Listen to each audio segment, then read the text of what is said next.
Hello everyone and welcome to the World Class Stand podcast. Our special guest today is Andy Campbell. Andy, thanks for coming on the show. My pleasure, thanks for having me. No worries. So what have you been up to today? Have you been out and about?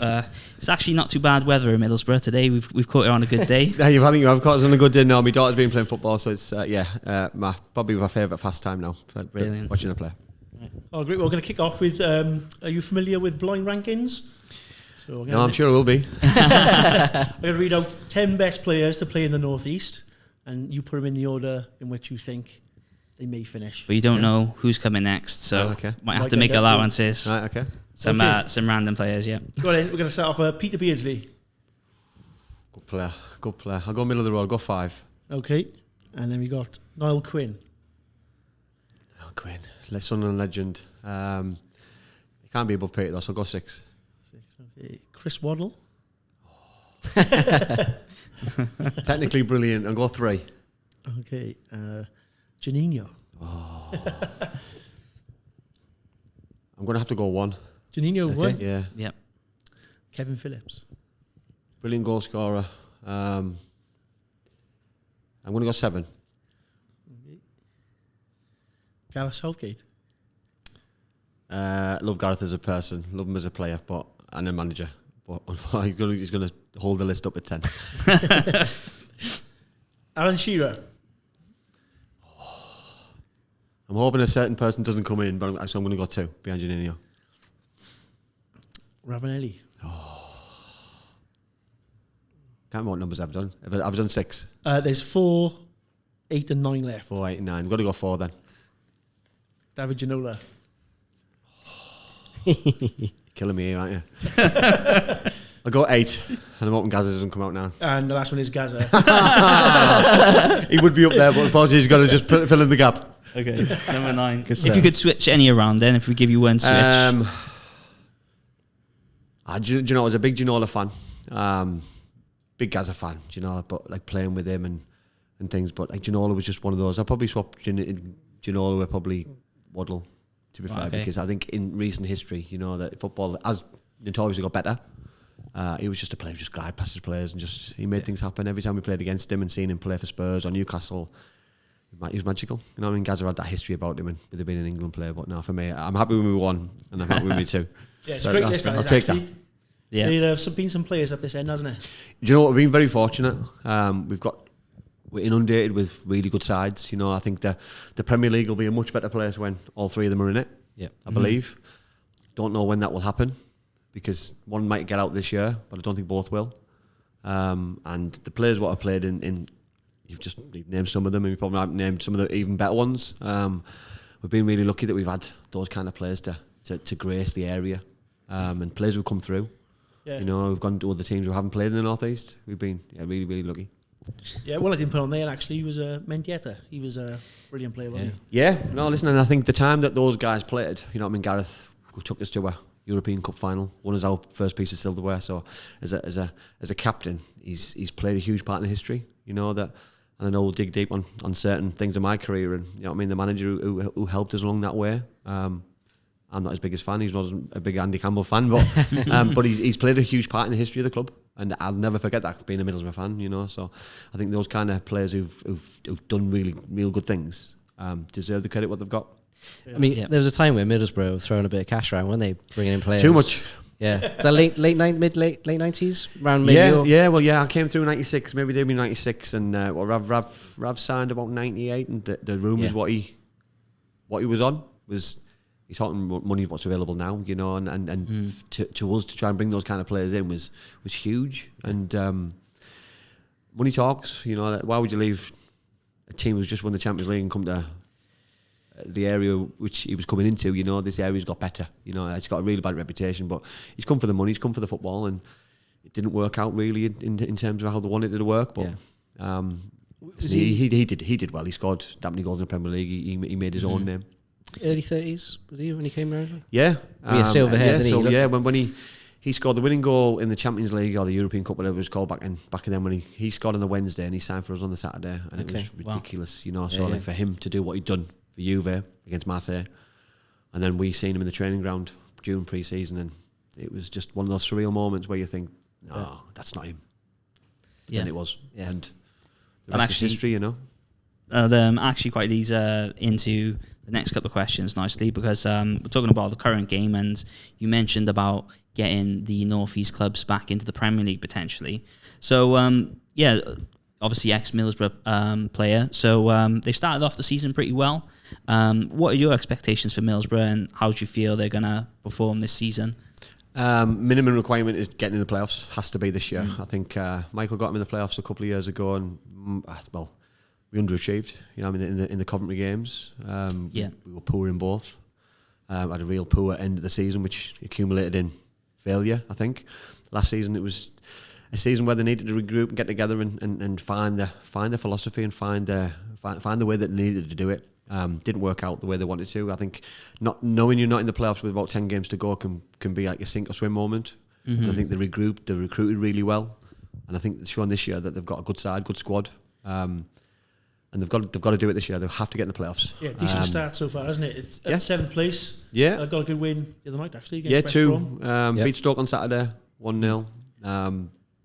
Beat West Brom through the week, which is no easy place to go. Considering we've got beat by Stoke earlier on the season, 6 at home in the cup. You know what I mean? So it's two good results, 2 clean sheets. And then for me again, you play Watford. Must win again. You know, you've got to churn these things over. You can't get promoted in October. Yeah. So you've just got to make sure that things are just nicely going along. And you know what I mean, the big game yesterday was for Sunderland, so people drop points. You know what I mean? Everyone seems to beat everyone in this league. You know, and I think we just need to make sure that they're achieving what they need to achieve, and that's getting in the Premier League in the next couple of seasons, because the area needs it, the club needs it, supporters need it. We don't get enough people through the turnstiles in terms of bums on seats. What they need full stadiums. Any standout players this season going forward? It depends how you look at it in terms of I like Conway, I like new signing from Bristol City. I think it was nice to see the money being invested. I don't think Middlesbrough notoriously recently have spent a lot of money. Finn Azaz from Plymouth, good player. Isaiah Jones has done well. Like Lath, you know, Hayden Hackney, local boy. You know, it's nice to see local players doing well. We've been quite lucky in terms of since I've been 96 that we've had young players come all the way through. So it's nice to see Hayden do well, and hopefully that can continue. But it's nice to see good players doing well and the club doing well. How long do you think Carrick will stick around for if you say don't get the promotion in the next? If we don't, I do fear for him potentially end of the season. You know, I think it's a results business. Yeah. If he does well, I fear for the club, because I look at the way Man United aren't doing very well, you know, and so there's a window there and a window of opportunity for him to do well, and but it's football, you get on with things like that. But I think it's a results business, and I hope that he does well for his sake. He's a good young coach, and he's got potential. But I'm a Middlesbrough fan. I want them to do well, and I don't really care who the manager is. I don't care who the players are. I just want the club to be where they need to be, and then we regroup again and go again. Yeah, it's a big stadium we've got there, isn't it? 38,000. It is, yeah. That's a big club, isn't it, by anyone's standards. The chairman's, there's no better chairman around. And that's a fact, I think, in football, that, you know, I mean, someone who's got hold of it as a Middlesbrough fan, as someone who's grown up in the local area, who's got the club's best interests at heart, and has built a training ground, built the philosophy, built the whole regime, and handed it to people on the plate and give them an opportunity to succeed. And we've been up there, we've succeeded at times, but now we're underachieving a little bit, and we just need to get back to where we need to be, and that's the way to do it under a good young coach and have a good philosophy. And it's working to a certain degree, but we just need a little bit more luck, a little bit more success, and I'm sure Michael will get there.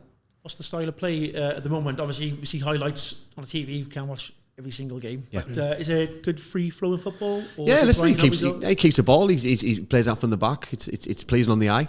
But I think sometimes you want more, don't you? You always want more. I think as a football fan, you always want more. Yeah, you always want more. I think Pep Guardiola's got a lot to answer to in terms of playing out from the back, and we all try to copy and emulate this superb football and score this magical goal, but you know, it doesn't always happen. And you know what I mean, we try to play the Man City way, but we ain't got the Man City players, and I think that's the same as everybody. But I think you find your own way. You know what I mean? You have your own styles, your own philosophies, and listen, if you can continue what happened through the week and this week, last weekend, we'll go a long way. Yeah. Into contrast then, you have a former club, Cardiff. Recently got rid of the manager, Errol Bulut. They played each other at the start of the season, 2-0 win for Middlesbrough. I thought it was a really close game up until second half. Middlesbrough kind of took away then, and once they got the first goal, it didn't seem any other other than Middlesbrough getting the second. But it was, I thought the first half was quite tight. So obviously the manager has lost his job there. Couple of names in the suggestions, like Schumacher potentially going there. Nathan Jones, he didn't say no and asked about the job. So what are your thoughts on Cardiff City, and do you think it was the right decision to let go of the manager? Just to touch on the Middlesbrough game, I thought Cardiff were the better side up to probably 50-55 minutes. I thought when Aaron Ramsey hit the post, should have scored. I think it's fine margins in games like that if you don't put your chances away, you're going to potentially lose, and you don't pick up off a corner. And Matt Clark scored the first goal, and then the second goal, the deflection. So many things went against Cardiff that day. And that's not an excuse in terms of players, managers losing jobs, losing games, but in individual games, you can't really give up opportunities to win a football match. And for me, they give up one that day. I let Middlesbrough in a little bit, and Middlesbrough punished them. Went away that it's a good result, 2-0. It was quite comfortable. But no, I think the writing was on the wall. I think he made a few strange decisions in terms of personnel. He was quite inconsistent with styles of play, expecting or waiting to win games instead of going and trying to win games of football. And the Championship's there to be won.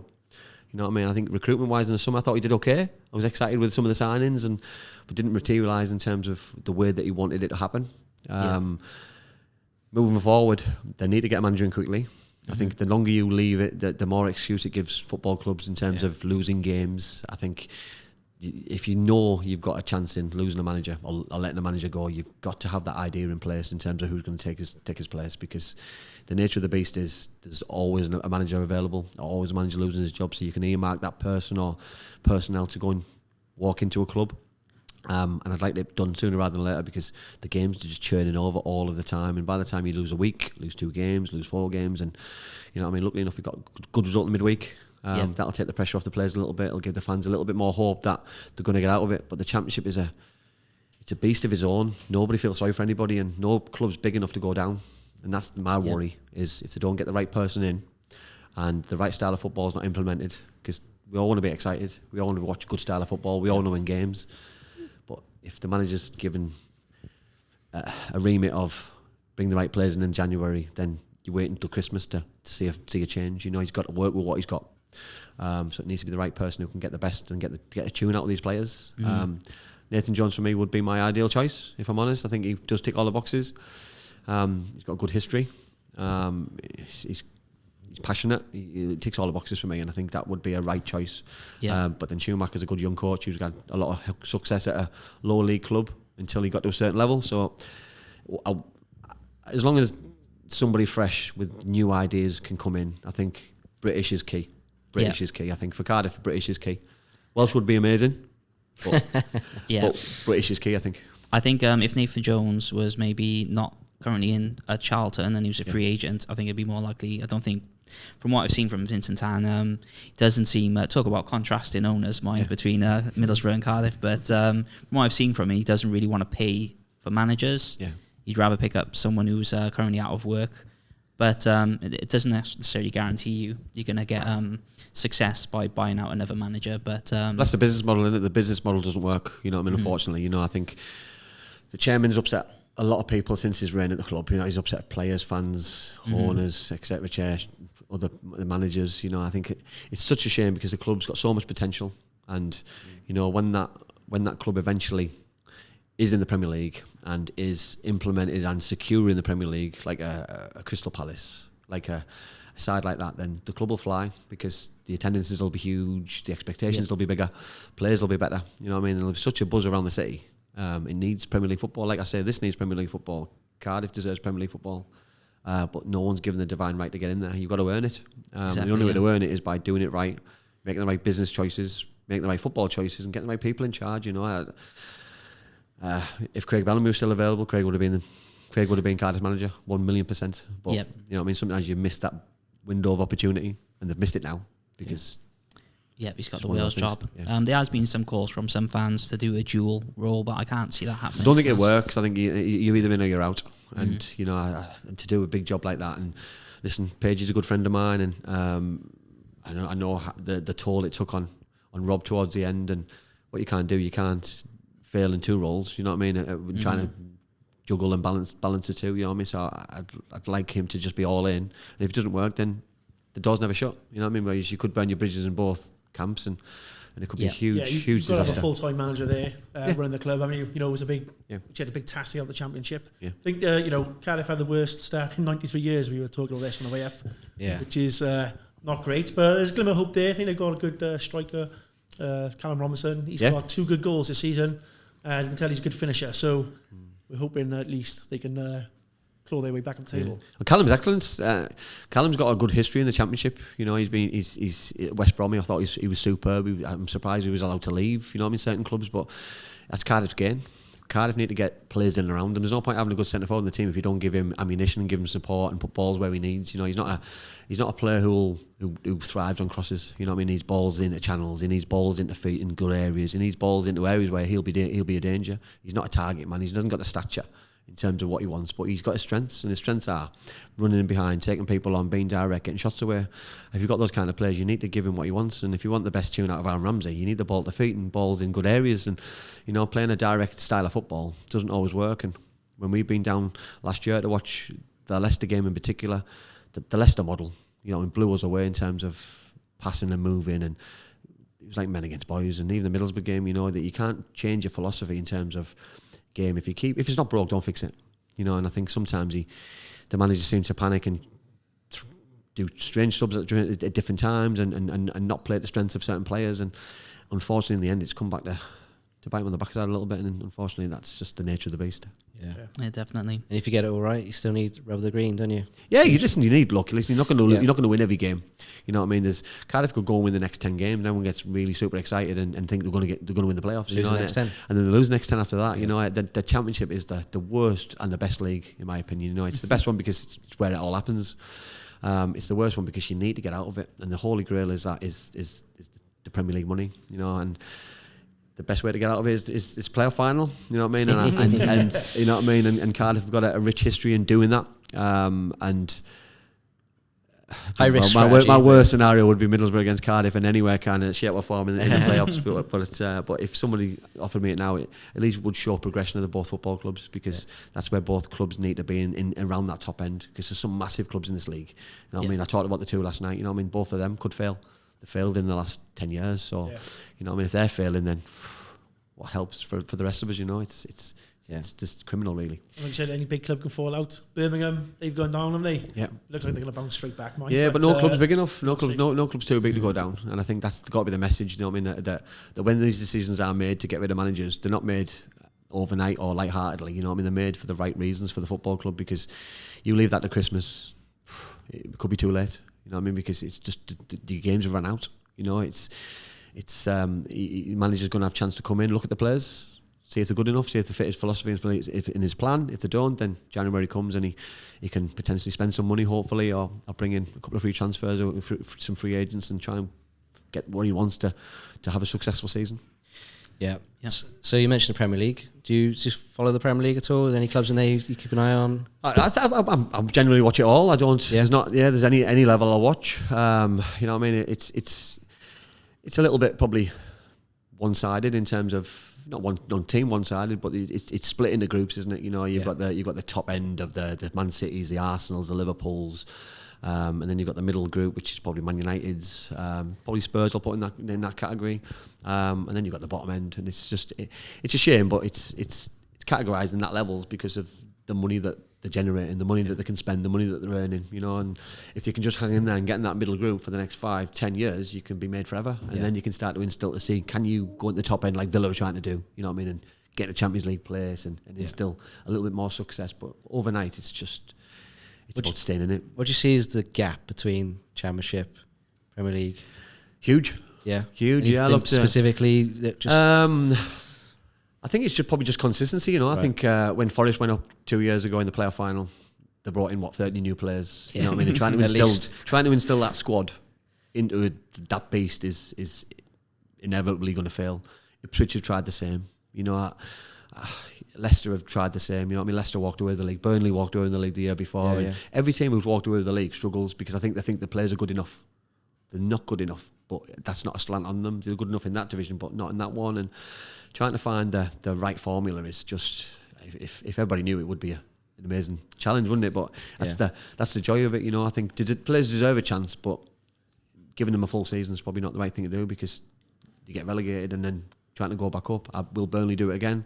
If you can guarantee that up, down, the model's brilliant, because Norwich did it for years, West Brom did it for years, Leicester did it for years until they won the Premier League, and it's a good business model because you can get the parachute money and it works financially, but when it goes wrong, it can probably hinder you for the next 10, 15, 20 years, and I hope it doesn't happen to a Luton, I hope it doesn't happen to a Burnley, but it's the loyalty. I suppose you can't be loyal necessarily to those Championship players who got you there.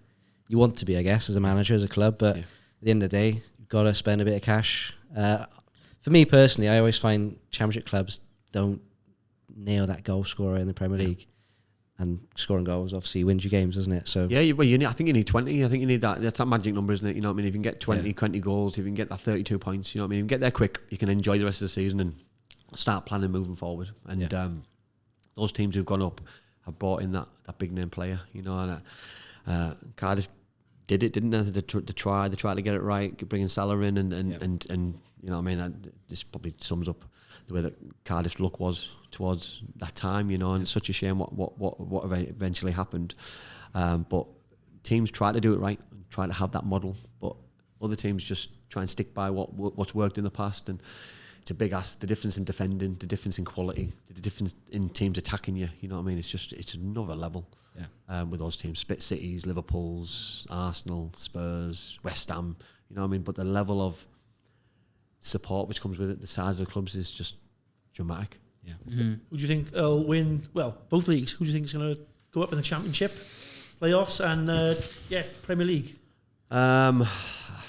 I'm going to say Burnley. I think Burnley have got a good, solid group. I don't think they've got any players where I'll go, I'd have him, I'm excited by him, but they just seem to, the Brownhills of this world, they're just solid 9 out of 10s every week, and it's probably not pleasing on the eye, but it works, and if it works, don't fix it. But then you need a different model next year if you go back up, because it didn't work, so you need to have that understanding.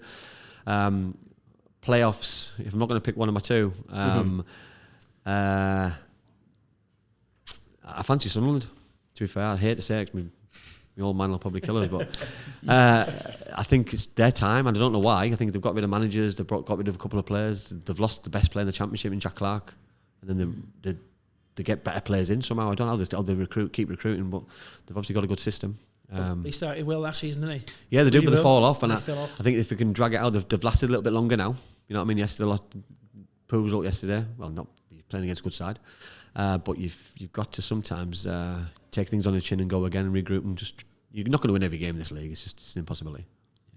Yeah. Middlesbrough, do you think they're going to make the playoffs? I think they'll get in the playoffs. Yeah. I think they'll get there, but then it's a lottery, isn't it? I'd love them to go one step further and get in the playoff final and have that. That's your progression. And then when you're in there, it's a 50-50 chance you either win or you lose.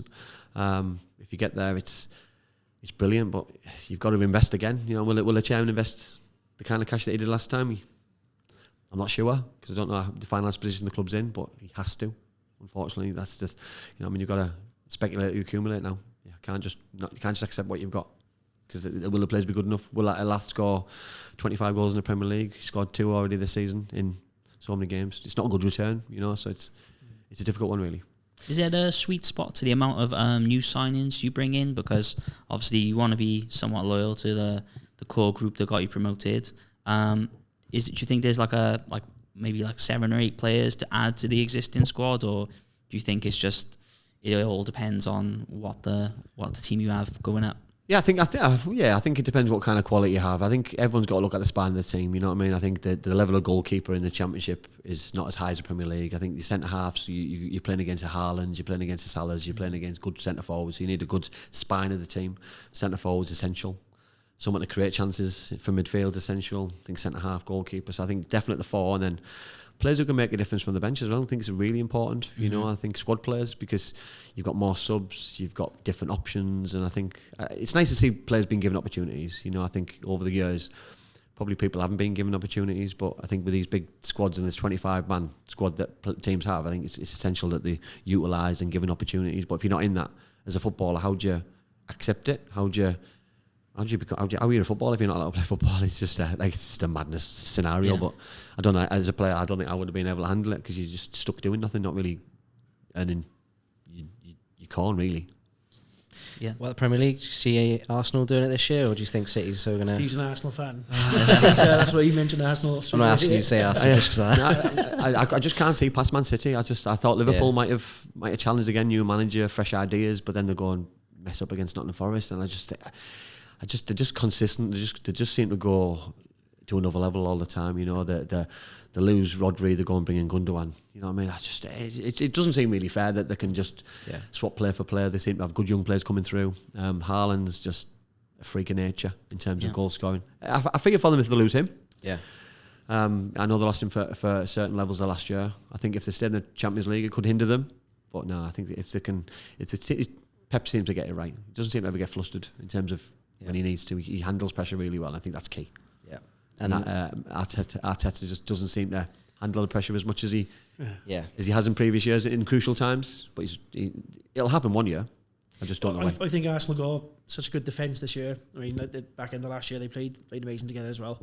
So I think if Havertz keeps scoring, I think Arsenal will pip Man City. I think that's their problem. It's the goal scorer. They haven't really got a Haaland or anyone, and they didn't bring anyone like Ivan Toney in. I think if Arsenal had a 20-goal a season striker, they could seriously challenge Manchester. Yeah, I think it puts a lot of pressure on, doesn't it, on people like Kai Havertz. I think he's ultra talented, you know, and I never really saw him as a 9. I never really saw him as an out-and-out centre forward, you know what I mean? But when he's doing it, he does a great job. Yeah. But when he plays as a 10, he's just as effective. So if you could play as a 10 behind a 9, you've got a double-edged sword, haven't you? Know, where that would create a monster. Yeah. But he's finding that player because those players aren't available. He's got to find the right player who suits Arteta's philosophy, the way that he wants to do it, and he's quite he's stubborn, isn't he? You know, he's stubborn in terms of his ideas, but like so is Pep, so is every other good manager. You know what I mean? So that's not a slant. He's very good at what he does, and it's not broke, is it? So he doesn't want to mess around with the things that are working really well. Yeah, it's a blow losing Odegaard, obviously, but what about the bottom end? Who do you think is going to struggle or end up back in the Championship? The teams who came up, I think Ipswich are struggling. Yeah. Southampton, you know, I think the teams who come up, it's on another level, and until you get it right, you know, I look at Southampton signings. You know, it's nice to see them bringing in some of the better end of the Championship, bringing in Nathan Wood. You know what I mean? Obviously, he's a Middlesbrough boy. Nice to see him getting a good opportunity in the Premier League, but is it too early in his career to play week in, week out at those kind of levels as a centre half to play against Haaland of this world and etc. It's a big ask. It's a big ask, but a good opportunity for players like that. A good opportunity for the clubs and to get back where they want to be. But it's difficult to sustain that. I'm guessing for players like that, it's a bit of a free hit for them, isn't it? Because expectations maybe a little bit lower than what it would be if you brought in a name of the Premier League, I suppose. Yeah, 100%. And I think the contracts show that. You know, with 4 or 5 year contracts to say like that it might not work this year. Yeah. Go back for year 2, and then we're 3, 4, 5 back in the Premier League. Yeah. And I think that's what's got to be the key. You gain probably more experiences by going down. I think is because you feel the hurt, the disappointment. You learn more by losing games than you do is winning games, because winning games is the easy part of it. Losing games, you've got to question yourself. You've got to question each other. You've got to question other people at the club, and sometimes the answers aren't nice to hear. But it's football. It's the same as any business. It's a results business, and if you're not doing well, you need to be told. And it's never a nice conversation. It's never a nice thing to hear that you're rubbish. But if you've been rubbish, sometimes you need to be told. Well, that's sort of I touched on. Then Southampton, they're trying to play, you said, out from the back, and they get caught out probably 5 or 6 times already this season, and they haven't got a striker.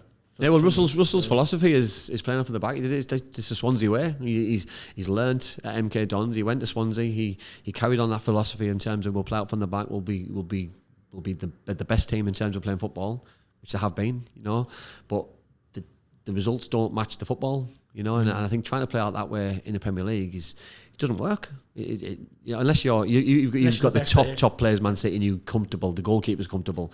Players are comfortable. You can work every day against training against players who are not as good as the players you're playing against on a Saturday or on a Tuesday or a Wednesday. You know, when you're playing against the Fordens, the Dokus, the Grealish, the Haalands, they know exactly what you're going to do. They'll lull you into with a sense of security, thinking you're comfortable on the ball, and they'll go at you 100 mile an hour, win the ball back, and you're 1-0 down, 2-0 down, and how do you recover? You know, it's 2-0 against City. You're never recovering, you know. And Southampton at the weekend against Arsenal, you know, that they get themselves in a really good position. They're seeing the game out, and one lapse of concentration, one bit of quality from the other team, and you all of a sudden you lose the game. And it's mentally, mentally, it's just getting draws out of those games. I think is it for those sides rather than losing it. Yeah, well, picking up a point. when you're in that position, if they could play that game again, they'd do things very differently. You know what I mean?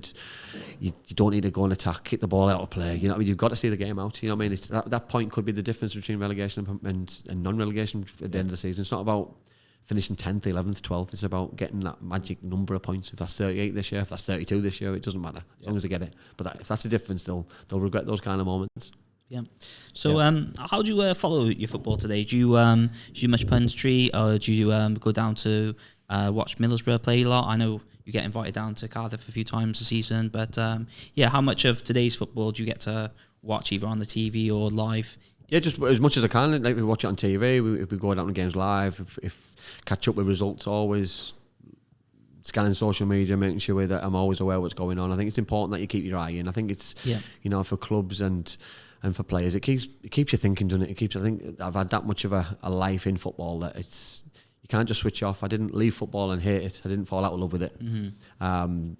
I'm still madly in love with clubs, players, football in terms of it still plays a big role in my life. And that'll continue. I think I know a lot of players who came out of the game who hated it in terms of they didn't have a love for it when they played, or certain things happened which made that they hated it when they left. And listen, being a footballer was never all rosy, as it's massive negatives. But for me, the positive outlaid those. And yes, I'll follow every level from full-time football to part-time football to junior football, and football will play a huge role for the rest of my life. It's 24/7, isn't it? At the moment, football. There's footage, coverage. Yeah. Well, I've got my own personal roles as well. So I think you don't switch off, do you? You know, there's a game on every night. You know, there's always something happening.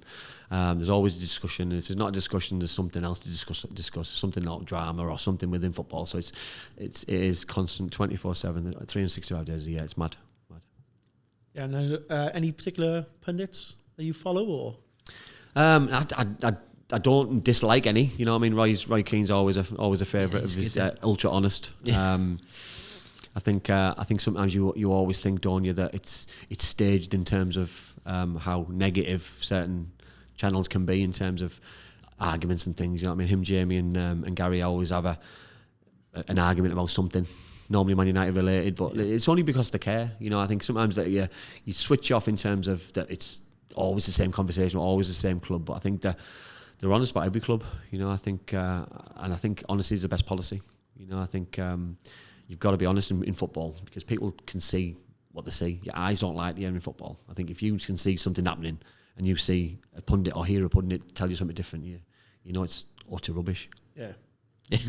Yeah, there's plenty around these days. Yeah, there is. And if you're going to be a good one, I think the good ones are the honest ones, because supporters watch that much football now. They know exactly what's going on, and with VAR and with things that there's no hiding place now. So everyone can see the same picture. Where years ago it was an opinion-based game, but now it's a lot more facts. Yeah, it's a good point. Figures, so it's very clear now. All right, so going on to the next section now. This is our World Class Stamp podcast. So basically, we give out world class ratings for people who we deem world class, but everyone has got their own interpretation. It seems it's probably the highest accolade you can give as an individual to a player. So what quite makes up world class for you? I think that word is overused. If I'm honest, I think that word world class is used. I think in order to be world class, you've got to stand out from the norm. You've got to have achieved certain things in your life, in your game. I think every single player in the Champions League at the minute is world class or has a moment of world class, and the likes of Zidane, who's won Champions Leagues on his own, he's won World Cups, he's won individual accolades. I mean, the Messis, the Ronaldos are on another level in terms of their own abilities, but it's that word, you know what I mean? They've got to be very careful in terms of using it. You know, that there's some excellent footballers who've achieved so much, and so much that half of us footballers, the minions down here, who never even dream of achieving. But I think that word just needs to be just reined in a little bit. And it's the game of opinions, and I think that's what's a good thing about football, that everyone has an opinion on someone. And if you give a name and someone says, I think he's world class, or I don't think he's world class, and that's fine if someone does, and it's fine if someone doesn't. It's just everyone's interpretation of at the time how they feel about that kind of player. You know, it's you can go in the past, can't you? You know, Roberto Carlos's, the Cafus, the Maldinis. You know what I mean? And the modern day footballer now, won't even know who half of them are. You know, and because they talk about the footballers now, even the Rio Ferdinands, you know what I mean, that Rolls Royce of footballer. He wasn't world class. He was an ultra talented footballer who was unbelievable in his own right. But there's some other players who go on to another level in terms of stats, data. It's all driven now, isn't it? You know, I mean, there's no hiding place now. If you're hitting these stats and data, how can you not be at that level? Yeah, a funny story about world class. We were playing Tuesday night down in Cardiff, and someone hit a good goal in. And we said, "Oh, that was like Roberto Carlos." And the youngster played us said, "Who's that?" Yeah, we were like, even mad. It's heartbreaking. It's heartbreaking though, because Yeah. you know what I mean. I speak to young footballers all the time. You give these kind of names, and they don't know who they are. And I'm thinking, how can you not know who that player is? Yeah. Because that player was on another level to these kind of footballers, you know. And they'll go and watch Middlesbrough and think, he's world class, you know. And it's understanding that word and what that understanding is. And you know, I mean, until you've seen these kind of players either live or regular or on TV and seen the kind of numbers that they're working at, that makes them stand out from the norm. Yeah, one of the things that we noticed when we started the podcast was, as fans, we had a kind of maybe a lower bar than when we actually started speaking to ex-pros, and the bar was so much higher. Yeah. They got like a much massive, and going from what you said about there with Rio Ferdinand, I think a lot of fans would probably say he's world class. But obviously, you played the game, you played with him, so you would know more than the fans. So for you, is there a particular like time period someone must have to perform over to be considered world class, or can you be? Is it like 3 seasons or 5 seasons, or do you have to do it for a decade of time? I just think you've got to do it throughout your career, haven't you? I think your levels from when you come into football and leave football, I think they've got to be the same. You know, I think Okay. I don't think you can be world class for one season. You can score 100 goals, but then never score again in your career. That doesn't make you world class. It's you know what I mean. You can be a very good footballer. You can be ultra talented. You can be on another level to the rest of your teammates, and you know what I mean. You can be the best in the country. Doesn't always make you world class. You know, I think if you're comparing it to Messi and Ronaldo, then nobody compares. Do you think they're still operating at world class levels? Just going on your point around. Well, those two now Staying at the top, yeah. I think I now when we talk about levels, I think when they go and sign for certain teams, I think they drop their own levels. Right. I think in terms of their own ambitions, I think it's more of a lifestyle now than it is football. I think, you know, everyone said you can't be world class until you've played in the Premier League. I massively disagree, because the Premier League's the best league in the world, but it doesn't mean that the defenders are any better. For example, you know what I mean? Because everyone used to say the Italian defenders are better than English defenders. It was more harder to score goals against them and things. Every time we played Italy as a country, we've always struggled because of those kind of Juventus type of defenders who we really struggled against. But it's just one of those difficult words, isn't it? You know what I mean? Because everyone could just be world class. Everyone who, you know what I mean, plays at Champions League. Everyone who plays at Champions League level should be then world class, because they're playing at the best. That's got to be the best. It's bigger than the World Cup, apparently. Everyone says about Champions League being the highest level of football. So, you know, but then you've got teams who, right now, the format of the Champions League is just outrageous. Cause one player that seems to kind of like sort of to a T kind of define this kind of discussion that we'll be having is Alan Shearer. So obviously he holds the most amount of goals scored in the Premier League, but we haven't actually come across an ex-pro yet that said he's actually world class, said he's a top goal scorer. And what's your opinion on that? Would you put Alan Shearer in the world class bracket? Just to say, it's become a bit of a show mission to try and. Yeah, I don't think I would. Listen, Alan's one of my all-time heroes in terms of centre forward. You know, I mean, Gary Lineker was my all-time hero. Is Gary Lineker world class? No. You know, I mean, his levels were just as good going forward for England, going forward for country. You know, but then if we're calling Alan Shearer world class, then we're talking Harry Kane's got to be world class, because Harry Kane's data is bigger than Alan Shearer's data in terms of country. You know what I mean? So you always got to compare those kind of numbers, stats, and datas, and it's just it's a minefield, isn't it? It's a phenomenal. You know what I mean? Because you're talking all these kind of things. You know what I mean? Alan's top goal scorer in the Premier League. Someone scoring all these goals for country. You know what I mean? You got to judge it individually. It's such a difficult one. He's probably the best player that England's seen in the Premier League, Alan. You know what I mean? Because that's what it is. Is he the best player that the Premier League's ever seen? No. So then they've got to be on the pedestal ahead of him in terms of being world class. And I don't know who that player is, by the way. So before you ask, but it's just unbelievable. You know, Janino, probably the best player that I played with. Is he world class? He won the World Cup. Was he world class? Probably not, because his levels weren't consistent enough in terms of throughout his career. You know, but do you think winning trophies and having iconic moments and maybe winning trophy helps to become world class 100%. over someone who's a good player and hasn't won as much? Yeah, 100%. And I don't think that bracket. Look at France when they were so successful. You know, I mean, they won everything, didn't they? So Zidane goes and wins Champions League, he wins things, but then you've got players in that group who have also won probably the same thing, who didn't play. And winning trophies doesn't just on its own make you successful and make you world class, but has a huge impact, because if you're successful, you're scoring, winning games, keeping clean sheets, going on to another level, you're going to win things eventually. You know, I mean, it's just the nature of being a top player, and there's thousands, millions of top players, but then you go over that threshold of being a even better player or a world class player. I think it's the threshold, and whatever that threshold is, it's just an opinion, isn't it?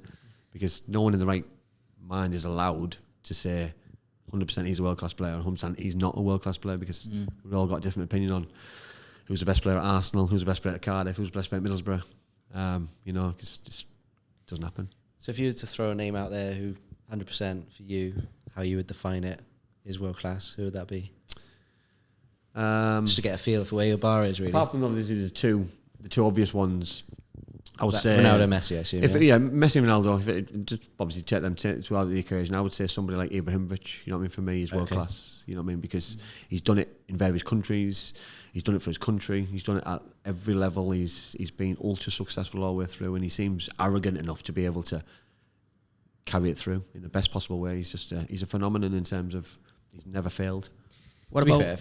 Sorry. Yeah. I was just say, if you were looking world class up in the dictionary, you wouldn't go far off describing Ibrahimovic, would you? As a player, as a person, as a stature, as how he handles hat-trick he himself. scored against England was unbelievable. Yeah, how he handles himself. You know what I mean? He always seems to, and I think for me, a world class player is those who can score all the goals, but when the big game comes, you know he's going to perform. You know what I mean? Because that's when you stand out from the rest of the players. When the big games come, if it's a Man City Arsenal game, if that's an England Sweden game, you know what I mean? You've got to be able to stand up on the big occasion, and he always did. Always did. There's never a game where I go, he didn't fancy it today, or he didn't turn up today. He always turned up, and he always seemed to just put that final nail in the coffin. Especially to England, he did it every time. But everyone knew it was going to happen. Yeah. And I think the only person who the only people that didn't know it was going to happen was the players he played against, because he never seemed to stop it. Yeah. But how can you stop a world class footballer? And I think that's probably the point. Yeah. That if you can't stop it, then they are that good. Right. Okay. So talking about some of the players you come up against in the Premier League, I'd imagine some of the names that come up as like Thierry Henry, Dennis Bergkamp. You also played with fantastic bunch of players in the under-21 team, probably England's golden generation. Any of them that stand out for you as world class? Stevie G, 100%. Yeah, I think Stephen was always going to be a superstar. Always just how he handled himself, how he was driven to be the best. Always wanted to be the best in training. Always wanted to be the best player on the pitch. And I think we all tried to be the best player on the pitch, but we knew we weren't. Always tried to be the best player in training, but you knew you weren't, because you always look at other players and think, you know what I mean, I'm trying here, but I'm nowhere near his level. You know, and I think that just shows how good they are. And arrogance is always a good word. You know, arrogant. If you get called arrogant, I think some people see it as a negative. In football, it's a great word, because he was arrogant enough to know he was the best. And I think Michael Owen's in that category as well. Every time I played up front with Michael, that you try to get to his levels, but you just know you're never going to be as good as him. You know what I mean? And that's not a slant on me, but I know Michael Owen. You know, and he was just, it was unbelievable, and just everything he did. You know, it was just always the smallest, but he was always the most powerful. He was always the most quickest. He was always the most selfish goal scorer, and just didn't stick at 2, 3, 4, 5. He'd go and get 10, and that's just the kind of people who you want in your team. Nightmare when they were against you, because it's relentless. But those kind of levels, and when you've got the two players who are playing in the same team at Liverpool, then they're on the same level, because they play with each other and week in, week out, daily, and it's just never ending, and it becomes a phenomenon in terms of that they just get better and better and better, and when you play against other good players and other good teams, and add the David Beckham's in this world, then how can they ever fall off the golden generation that we underachieved as a country massively, but that wasn't an individual problem. It was a collective and a management issue, I believe. Yeah. In terms of like the Gerrard, Lampard, Scholes debate, how would you rank them? Big debate. 1 to 3, yeah. Big debate. I think it was badly man-managed in terms of not finding a space for them. I think if we were now in 2024, you'd fit them all in the same formation in terms of 3 in the middle, because you could do that. Back in the day when they had 4-4-2 and you played David Beckham on the right, which was a superstar, by the way, you know what I mean, who had to play. One of them had to play on the left because for balance they had to do it, and to stick Paul out there was probably a bit unfair, a bit unjust, because he was probably the most creative player at the time that we had, and could score goals and unlock doors, and you upset him, you put him in a frame of mind that he didn't want to play for the country anymore. And when he's hitting levels at United that he was next to David Beckham, you know what I mean, and playing behind other players and playing in front of England centre halves, you know what I mean, it was a natural thing for him to be there. But then Frank would have had the same issue playing out there. He would have played next to Ashley Cole, which would have been a club and country thing, which might have worked a little bit better, but it was a real touchy subject at the time, and there was no magic formula. You know what I mean? Right now I think they would have got it right, because they would have had to play 3 centre halves. You would have had Ashley Cole on the left wing back, you would have had David Beckham as right wing back, you could have had Alan Shearer and Michael on as 2 forwards. It would have been a better balance. We would have had so much success. We would have won something. Well, England had quite a few years of problem at left wing, didn't they? Yeah, huge. Left footers. Well, probably since John Barnes left, and that's going back. Yeah. You know what I mean? Back in the day, when in 1986. Yeah. You know what I mean? I think we had a real issue of a left winger. Yeah. You know, if Nick Giggs in Wales. If Ryan Giggs was English, then we would have been. Well, we would have won the lot. We would have won the lot, but then it would have been. You would have still had the same scenario with the 3. Yeah, you would have only played the 2. One. Yeah. One. Did it work just the 2 of them? I'm not sure. You know, because Stephen had to play a different role, deeper. He couldn't go forward because Frank always liked to go forward, and Paul would have you could have. It would have been a real strange scenario having to pick 2 out of the 3, and it worked because you're playing the 3. But no, we would have been successful if we would have had Ryan on the left hand side, 100%. Yeah, as a fan, I always used to think that Gerrard and Lampard were more similar than a Scholes and Lampard, or a Scholes and Gerrard. Yeah. So for me, Scholes would have been in with one other of those 2. I just felt they were too similar. Yeah, it's getting that fine balance, isn't it? But yeah, not that I wouldn't have liked to be that brave manager who made that call to drop one of those 3. That would have been a huge call, because if you lose the game, that's what's going to get brought up. You know what I mean? So, and Sven was that person who unfortunately had to make that decision, and it was such a difficult decision to get it right. And you know what I mean, the players that he had in his armour that generation for the World Cups and things was outrageous. That leads quite nicely into the next bit about England national team. So they made it to the final. Unfortunately, wasn't to be. And then obviously they've brought in, Gareth Southgate's got the chop, and Lee Carsley has come in. So just your thoughts basically on the tournament in the summer, and then what's next for England? Do you think Lee Carsley should get the job full time, or would it be someone else that in your mind that could step into the England manager role? Proud that we got to the final. You know, I think over my lifetime, I've always said I'd love England to win something.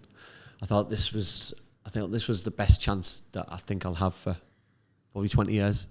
I think we've had a real good opportunity. I think it goes in waves, national football. You know, I think teams have good young and up and coming teams, and you know in 6-7 years that those teams are going to be good and strong, and then certain teams fall apart.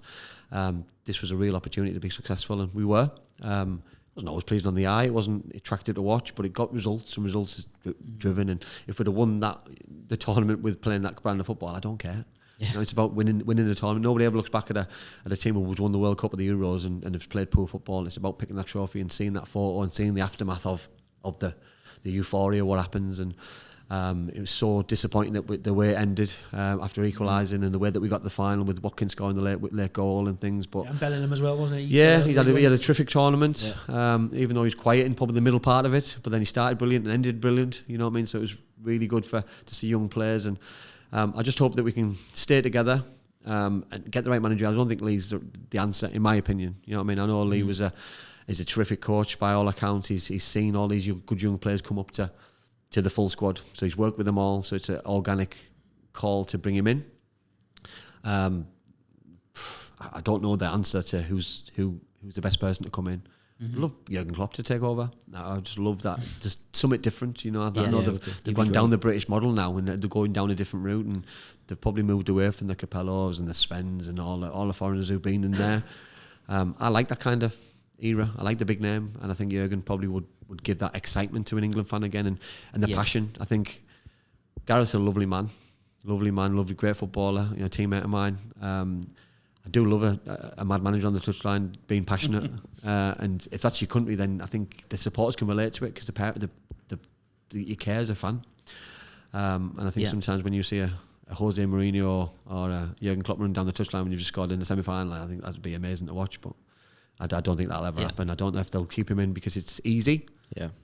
Because he's done well in the games that we've had a couple of times. We've got a couple of games coming up, but the games that I expect them to win because the squad they've got is amazing. So they shouldn't really fall off. But the FA's got a big call to make.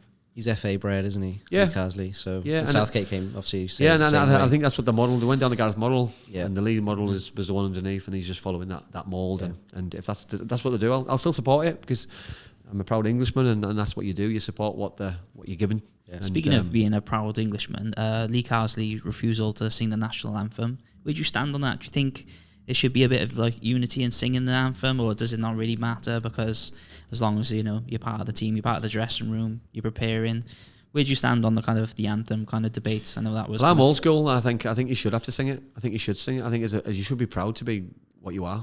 You know what I mean? I look at when I watch a lot of sport. I watched a lot of the rugby. I watched a lot of the football. I watch other sports where national anthem is key, and you see the Welsh one is just unbelievable.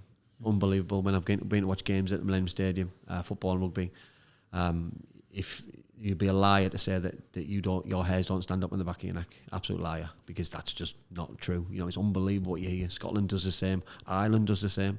You know what I mean? So we're British, and I think that heritage should be huge. And I think the new national anthem with the King, I think you've got to buy into it. You buy into it, you sing it, and you're proud of what you do because you're proud of what you are. And that's my own personal opinion. Yeah. You know what I mean, you can't. Nobody can make anybody sing it. Nobody can make people do it. And I think when players don't sing, and they say they're in the zone, Gary Neville didn't sing it forever. You know what I mean? Just stone faced, got himself in game mode. And can I accept it? Yeah, I can. But would I want a little bit more? Possibly, yeah. So it's a difficult one, really. The video that stands out for me is the Euro '96 one where everyone's belting it from the top of it. Well, Stuart Pearce, and even as a Welshman, I kind of like hairs on my arm was standing up just listening to God Save the Queen. But do you know what? If you got the final, you shouldn't have to be those kind of moments. Should they just because you're in the semi-final, everyone sings it. You know what I mean? Everybody should have been singing it from all the way through. And I think it's because you care. You know what I mean? Tony Adams, Stuart Pearce, they reminate in your mind. Yeah. You know what I mean? Because they're not probably the most technical or blessed footballers, but you know what, they cared and they run through a brick wall for those 3 lines on the shirt, and that's what every fan wants. Want, isn't it? Yeah. As a fan, my view of it would be, not knowing anything about it, you don't want to wind yourself up so much that your concentration isn't quite on it. The focus, I talk about Gary Neville, maybe he felt singing it just got him the wrong side of passion. I agree, and that's fine. Listen, I only played for my country a handful of times, and I sung it. I probably didn't sing it the way that Stuart Pearce and Tony Adams did. I was singing it whilst probably thinking in my head what I needed to do. I had a job to do, I had a role to do, I had instructions that I needed to remember. So you do what you need to do, and selfishly you've got to look after yourself because you've got a job to do. It's not a joke. It's a serious thing what you're going to go into. You know what I mean? So if you could sing it after the game when you enjoy when you're happy and you just won a game, just played well, then it might be a different scenario. But right at that moment, you're in game mode. Mm-hmm. It's like when you see people in the tunnel. You know that there's some people who shout and scream and can have a laugh and a mess about, and there's some people who are just game zone mode and just don't speak and facing forward, and you can't speak to them, you can't distract them, and you know the people, you know what I mean, you just know what you can do with certain people. It's fascinating, really. Just to jump back, so growing up, who was your player idol? Just to round off, Gary Lineker. Gary was a hero. I go back to Mexico '86. You know, the goals he scored, the hat trick he scored, and then and everything about it was brilliant. And going to Italia '90 and seeing the penalties he scored against Cameroon and the goal against Germany, and then getting beaten in the semi-final, cried my eyes out. There's another opportunity, still hurts, isn't it? 1990. Yeah, still hurts, and I think I remember sitting down with my dad a few years later and reminiscing to that moment, and you know what I mean. We always said, "Oh, don't worry, we'll win something." Still waiting. Still waiting. And and I think that you go back to those moments, go back to Italia '90, go back to '86, hand of God. Go back to last year. You know what I mean? When, you know what I mean? Because it's every 4 years, every 2 years, you run out of time. You know what I mean? The times go, and it's such a ruthless thing. You make one mistake. You know what I mean? You can go back to Japan and Korea.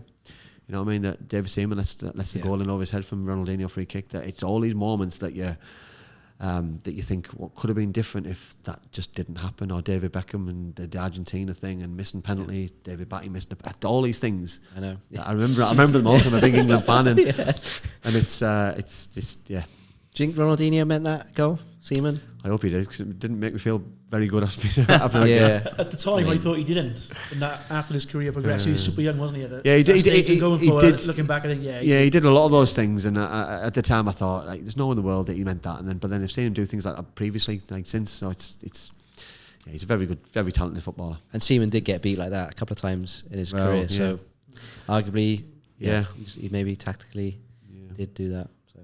Okay, we're going to some shorts again now. We'll talk England current side. Are they world class? Yes or no? Okay, yeah. So just a yes or no basically, and we'll just go through some of the England players. So Jordan Pickford. No. Kyle Walker. Oh, no. John Stones. Got some good players. I'm gonna say no. Okay. Mark Gay. No. Bukayo Saka. No. Kobe Mainoo. No. Declan Rice. No. Luke Shaw. Nope. Phil Foden. Could be, but right now, no. Okay. Jude Bellingham. Yes. Okay. Harry Kane. Yes. Ollie Watkins. No. Cole Palmer. Could be, but not yet. Ivan Toney. No. No. Okay. Cool. Just on Cole Palmer, I felt he should have had more minutes in the competition. But 100%. And I think the team might be built around him. Yeah, 100%. We talk about style of play, not fitting players into certain situations and patterns. Yeah. That's the Scholes Lampard scenario all over again, with trying to fit him and Foden into the same team. For me, you fit them both in and fit players around them. Because Harry's always going to be a 9. So how can you fit him, Jude, those two and Jude together? You have to do it somehow. I don't know how that works or but you've got enough time in the training ground to make sure that happens and that works, because Cole Palmer currently, at the end of the season, his stats and data was just scary. And then having a poor summer in terms of mentally for himself, because he must have been heartbroken with not getting enough opportunities. Yeah. But then to come and perform the way he is now in the Premier League just shows he's just got undoubted ability. Fire in his belly, I think, and I think he's trying to prove people wrong, but unfortunately he hasn't got the person to prove wrong that he could have wanted to prove wrong potentially in Gareth. But you know what I mean, he's proven everybody else wrong who's got that opinion of him that he wasn't good enough to play. Yeah, definitely. Yeah, he's got like a scary mentality as well, because he scored 4 goals on the weekend in the first half, and then after the game he was saying, "Oh yeah, I should have got 5." Yeah, he's so laid back, it's scary. And you see him the way he handles himself off the pitch. I think people can relate to him. You know, that he comes across as a nice, genuine young lad from Manchester and just wants to just be the best version he can of himself. You know, I think he didn't give the opportunities that he should have got at City, in my opinion. Yeah. He's gone to invent himself, which he's doing tenfold, and where he may end up in the future is a scary, scary thought, really. Yeah, I think there's going to be a growing Foden versus Palmer sort of. Well, right now, there's. I thought Foden was well ahead of him, well ahead. And now the gap is, I think it's right now it's level. Yeah, and Cole could blow him out of the water if everyone's not careful. Yeah, because he was playing at a lesser side who didn't score goals, didn't create chances. Now Chelsea are free scoring, free flowing, and it's all because of the. Yeah, it's coincided. Foden's had a dip in form, really. Yeah. At the Euros wasn't his most effective, was he? And then start of the season's been sort of dropped by Pep. And then Palmer's just having the time of his life. Yeah, he is, and you know, that's football, and I think this is the fascinating thing of it's everyone's got an opinion, haven't they? And you're only as good as your last game, you're only as good as your last season, and Cole Palmer's just, you can't wait for his game of football. Is, you know what I mean? It's Saturday, Thursday, whatever day that may be, and going into the games at the weekend, he'll go again, you know. And I think players need to get back to those levels and understand that they've achieved so much, but so much more they can they can go and achieve, especially Man City. You can go and have the career of your life. It could be unbelievable. They've got a huge legacy. So another world-class yes or no, the England under-21 team. So Richard Wright. No. Steven Gerrard. Yes. Rio Ferdinand. No. Gareth Barry. No. Emo Heskey. No. Seth Johnson. No. Frank Lampard. On stats, yes. Jamie Carragher. No. Kieran Dyer. No. Lee Hendry. No. Sol Campbell. And Sol Campbell. I'm going to say no on Sol. Okay. Okay. Great. All right, great. Okay, All right. So okay. yeah,